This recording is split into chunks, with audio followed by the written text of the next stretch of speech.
আমি মোহাম্মদ জুয়েল রানা, উপসহকারী কৃষি কর্মকর্তা। আজকে এসেছি আমি এই প্রখর খরচ মানে তাপদ্রহ এত তাপমাত্রা যে এর মধ্যে বাইরে হওয়া খুব কঠিন একটা ব্যাপার। এর মধ্যে সাপ্তাহিক সরকারি ছুটির দিনেও আজকে আমি এসেছি এই রাধানগর গ্রামে বাঁশুড়িয়া ব্লকে। যদিও এটা আমার এই ব্লকের বাহিরে, তারপরেও কৃষকের ডাকে সাড়া দিয়ে সে আমার নিজের মানুষ, এবং কি আমার আরেকজন পরিচিত বন্ধু বলেন, বড় ভাই বলেন, সাগর ভাই আছে, ও তারই ডাকে সাড়া দিয়ে আজকে আমি এসেছি তার একটা শশা এবং কি চাল কুমড়ার জমিতে।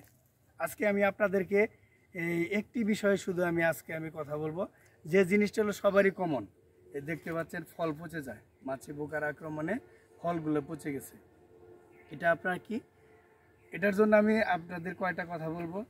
এটা এমন কোনো চাল কুমড়া জমিতে নাই যে এই পোকার আক্রমণটা না হয়।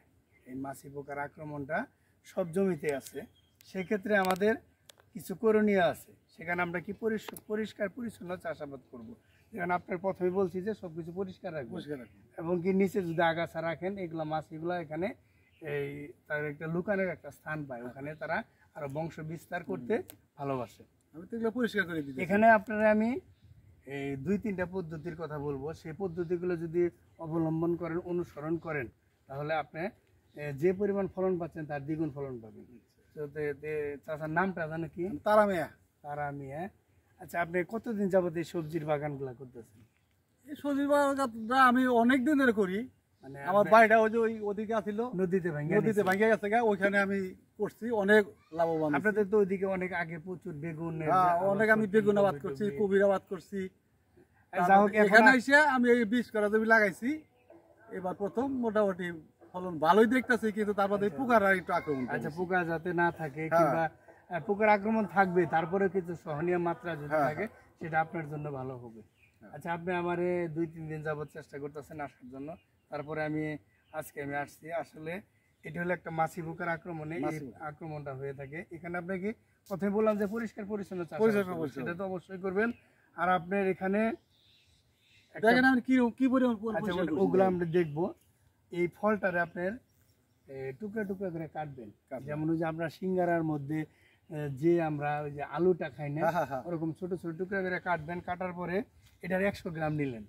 নেওয়ার পরে আমরা ওই যে ঝোলা গুড়, যেটা নালি বলি না, ওই ঝোলা গুড়ের সাথে আপনার এই 100 গ্রাম নিলেন, কিংবা আপনার 200 গ্রাম এই চাল কুমড়া পচাটা নিলেন, নষ্টটা নিলেন। নেওয়ার পর টুকরা করার পরে ওগুলো আপনার কি করবেন, ঝোলা গুড়ের সাথে মিশ্রণ করে আপনার 100 গ্রাম চাল কুমড়ার জন্য 15 ফোঁটা আপনার যে কোনো সাইপারমেথিন গ্রুপের, কিংবা ল্যামরা সাইকেলেথিন গ্রুপের, কিংবা সবিক্রন আছে, এগুলার যে কোনো 15 ফোঁটার মধ্যে দিবেন। 100 গ্রামের জন্য 15 ফোঁটা দেওয়ার পরে আপনি ওই যে আপনার যেটা বলি দইয়ের খুঁটিগুলো আছে না, কিছু পোড়া থাকে, ওর মধ্যে দিয়ে মাঝে মাঝে রেখে দিবেন।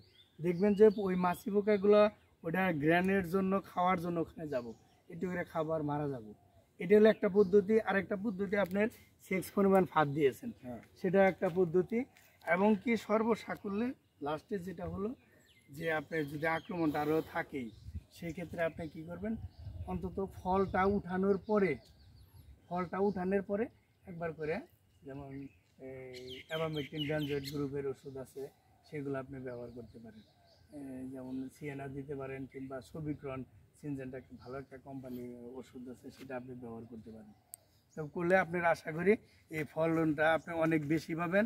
আর আপনার কিছু আছে যে প্রচণ্ড আপনার এই যে বয়স্ক পাতা আছে, এই পাতাগুলো আপনি হাত দিয়ে কখনো কাটবেন না, কাঁচি দিয়ে কিংবা ব্লেড দিয়ে কাটবেন। কাটার পরে অন্তত একবার একটু ছত্রাকনাশক ব্যবহার করবেন, ঠিক আছে? আর আপনার যদি কোনো সমস্যা হয়, কোনো প্রবলেম হয়, আপনি আমার নিঃসন্দেহে আমার সাথে যোগাযোগ করতে পারেন, আমি যথাসাধ্য চেষ্টা করব, ঠিক আছে? আচ্ছা, সকলে ভালো থাকেন। আর বিশেষ করে সাগর ভাইয়ের একটা ছবি তুললাম না, সেটা কেমন হয়? আচ্ছা সাগর ভাই, আপনি কিছু আসলে সবজি টবজি আবাদ করা যায় না? আমি যদি পারি একটু আপনাকে সহযোগিতা, কোনো বীজ টিজ কোনো কিছু দেওয়ার জন্য চেষ্টা করবো, এটা আস্তে আস্তে পর্যায়ক্রমে। আচ্ছা ঠিক আছে সাগর ভাইকে অসংখ্য ধন্যবাদ, ভালো থাকেন, আসসালামু আলাইকুম। আচ্ছা, আমি আদার চেষ্টা করছি।